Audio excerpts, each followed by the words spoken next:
question is, why are Prarabdha Vasanas exhausted only through actual experience and not with wisdom of knowledge?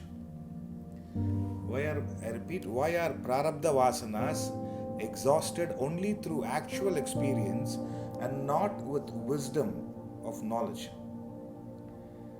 Right, it's an interesting question. It is the Prarabdha by definition means that which has begun. So you have to continue with it. Prarabdha, it has already begun, the momentum has begun, you can continue with it. That's why even though I would say the bulk of desires can be exhausted through knowledge, through wisdom you can exhaust, I would say 90% of your desires, but 10% or 15%, depending on the individual, we need that experience because we have associated a value to that desire. You have created an interest to that desire. That's why I'm saying it is you can Prarabdha. That's why it's by definition the journey which has already begun. That is why we have a certain interest in that desire, certain value associated to that experience. It could be an example, could be a desire for a partner, a need for an interest in having children, or could be with relation to money, or traveling. Some aspect it is we can exhaust only through experience. And there are people, they don't exhaust some desires even through experience. I was reading an article, 3 marriages, failed marriage, fourth time he's trying to be lucky. It says even with experience it doesn't happen. So I'm saying there are certain desires we have associated a value. You have created an interest. And that's why I say it is a momentum already started from the past lives. We never know that. So from the past life, the momentum has already started. Therefore, we seem to experience it only through, we seem to exhaust it only through experience. There are some saints who hardly traveled. They have exhausted through wisdom. And but there are people who 100 places to visit before you die. That coffee table book is that 100. See, the moment they put before you die, you will buy 100. Movies to watch before you die. The problem is you don't want to miss out. So, therefore, there are some desires. So, it could be creating money, creating wealth. There could be another desire, that is travel. There could be another desire for a partner, for children. So these are, what I'm saying is, we have created an interest, we have developed a value towards it. That's the reason we are almost carrying the past momentum.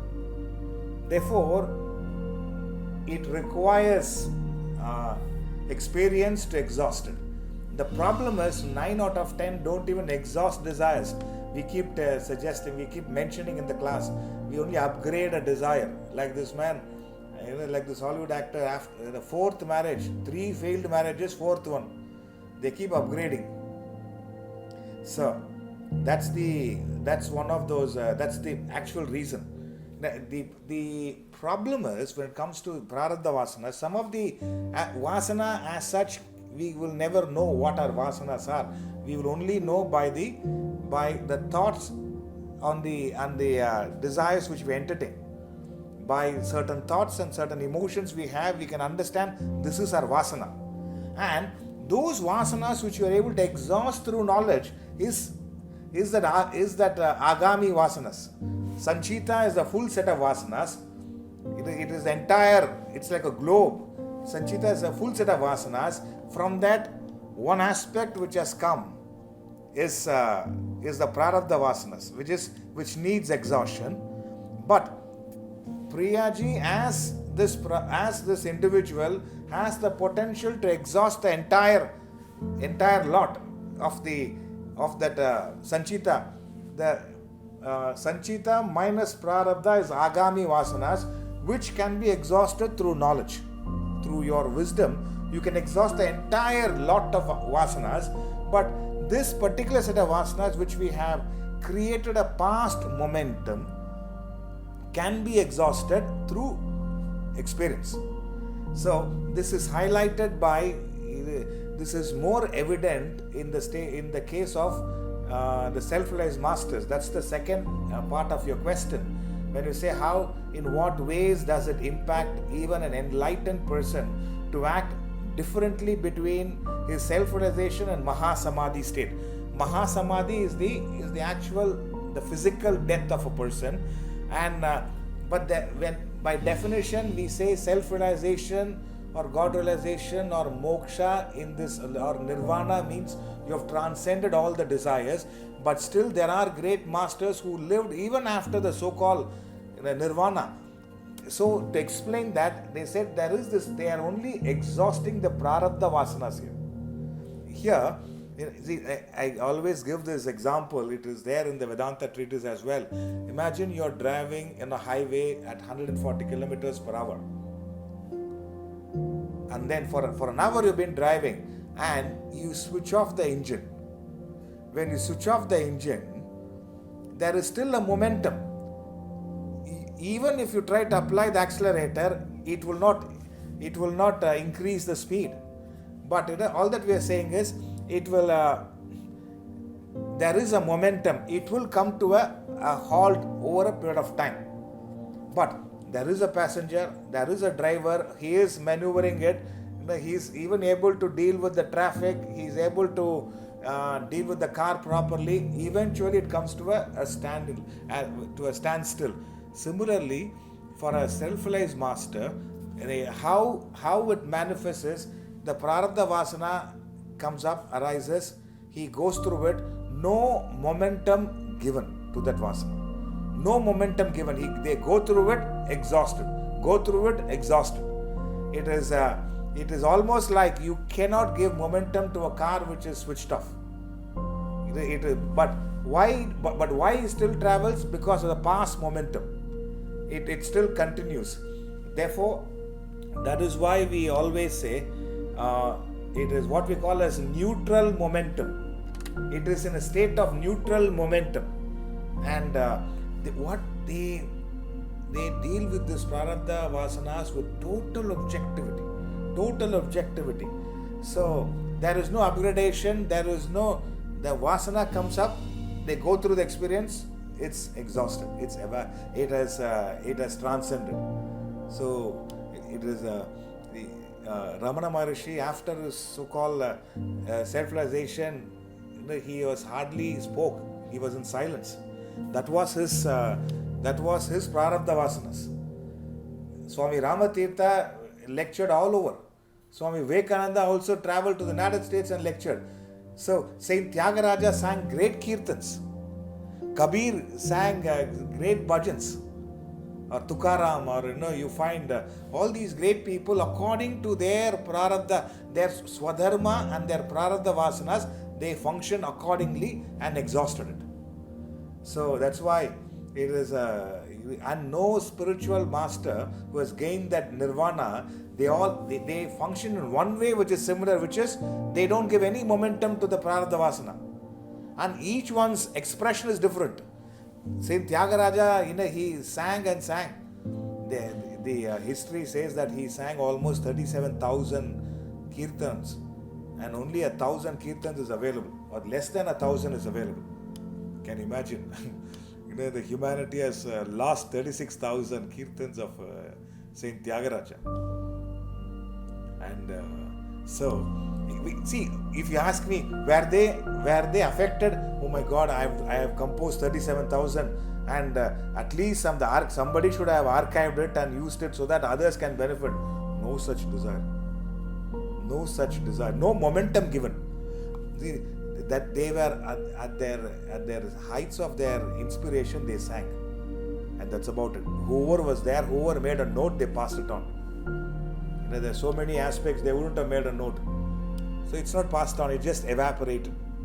But it didn't affect them. They have fulfilled their mission.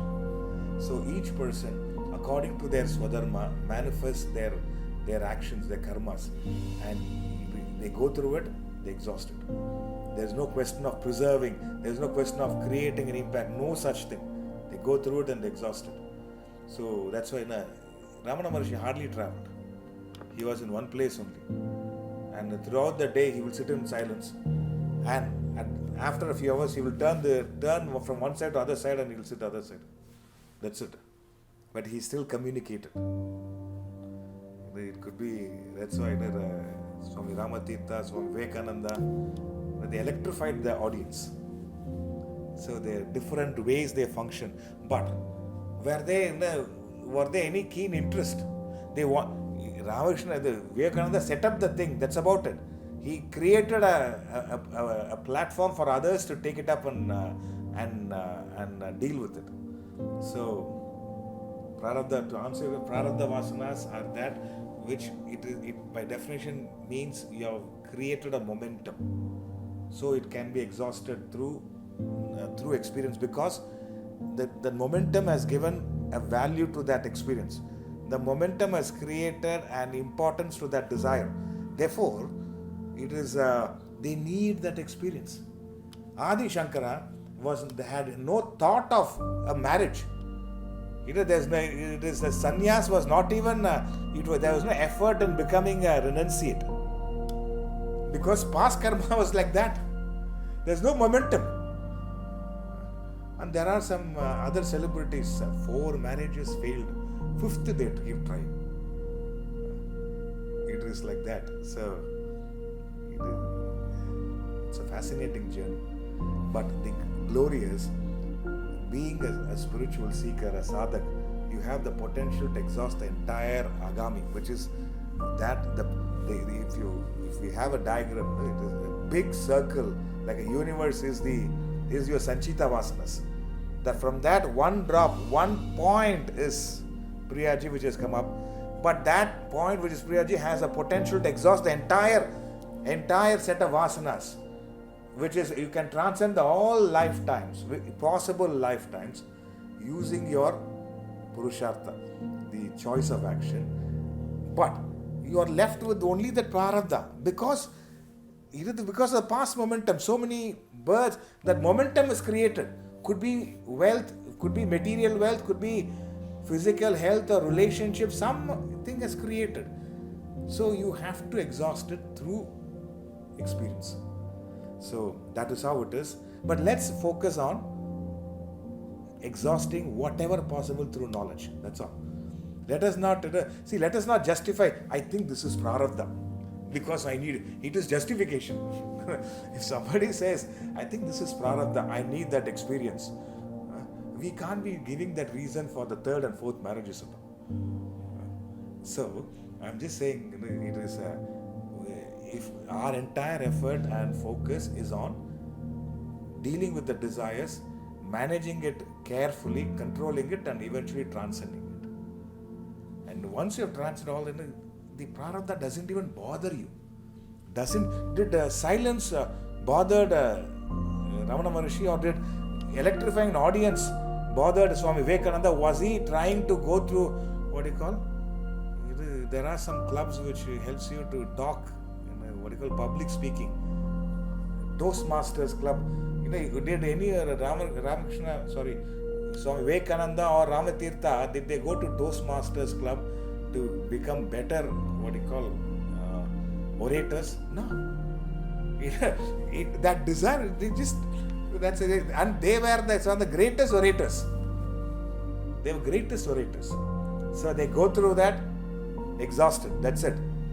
Ramatirtha and all, he goes to Egypt, learns Persian, the language. In 10 days, he masters the language, and then gives a lecture in that language in their country. So, and that's their absorption. It's a very different thought process. So that's how it is. And it's a glorious life, the life after self-realization.